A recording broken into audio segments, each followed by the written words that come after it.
The 2022 Enduro World Series is fast approaching, so here is everything you need to know about the upcoming season, from the race format itself to riders to look out for and the all-important race coverage, what you'll be able to watch and where. So let's get stuck in.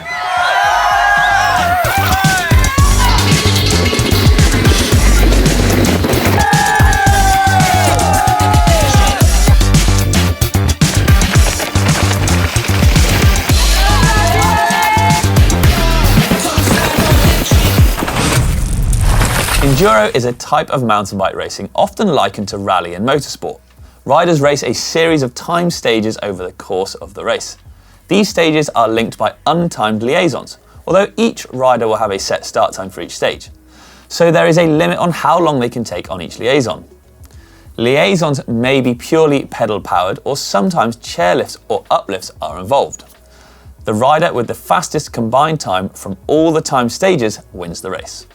This newer format of racing has produced some insanely tight races over the years, with every second counted towards the overall season.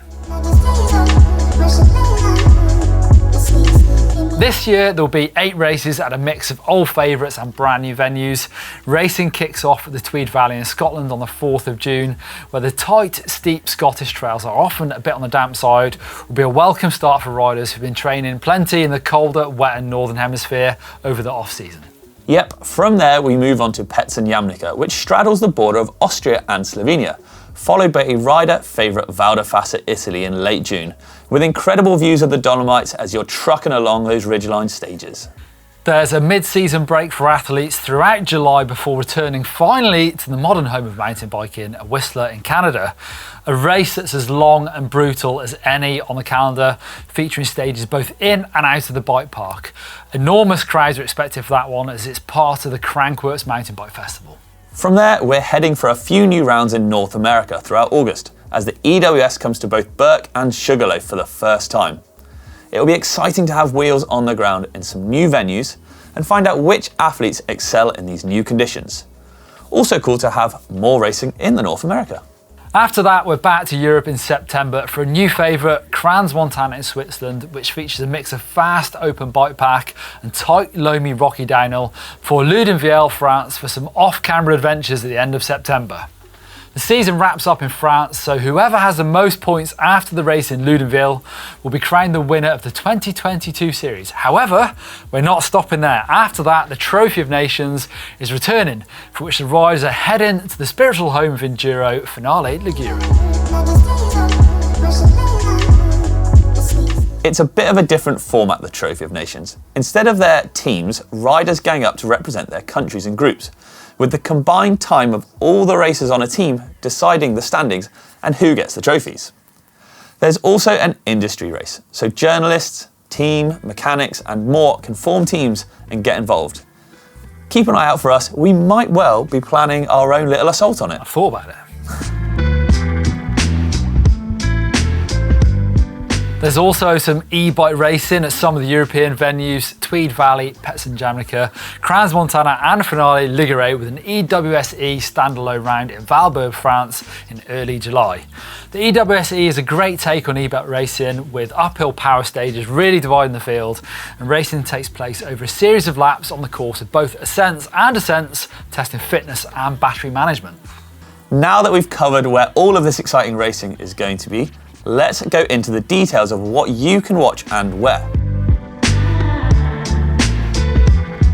There's a bit of a change to this year, as the coverage will be shared between GMBN and EWS YouTube channels. Of course, make sure you subscribe to the EWS YouTube for plenty of in-depth insight on the day, direct from the races themselves.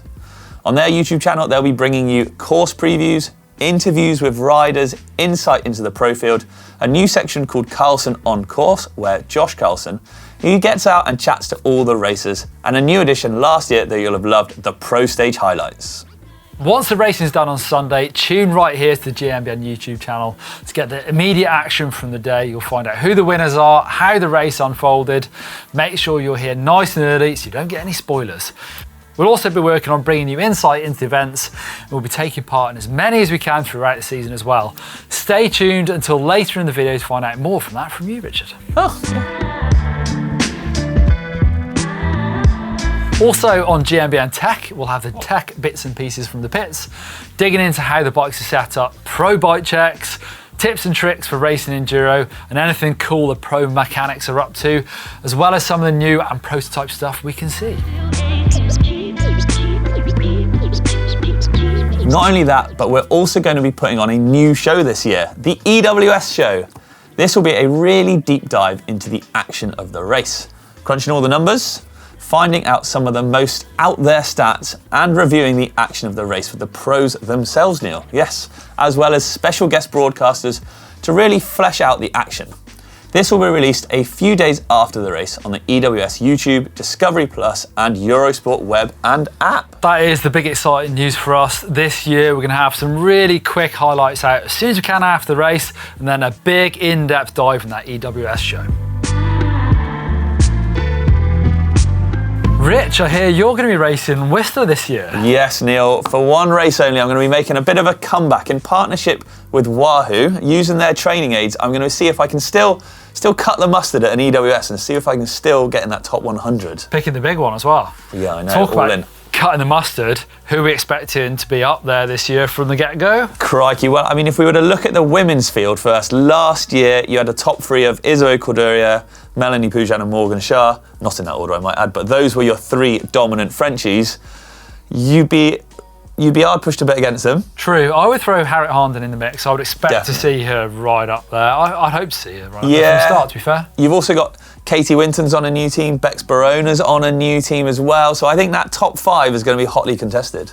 Men's race course last year was the Jack Moyer Richie Rude show for every single round. Yeah. So I'm not expecting anything different there. Really, Jack's got a new Canyon Strive to ride this year. We'll see if that helps him out even more. Let's think. I mean, you can't discount Melamed. He's always rapid, and May's back for a full season, back on it hopefully. So new team as well. That's it. Mays and Day, I think, are always going to be there or thereabouts, but we'll see if they can put it there to the end of the year this time.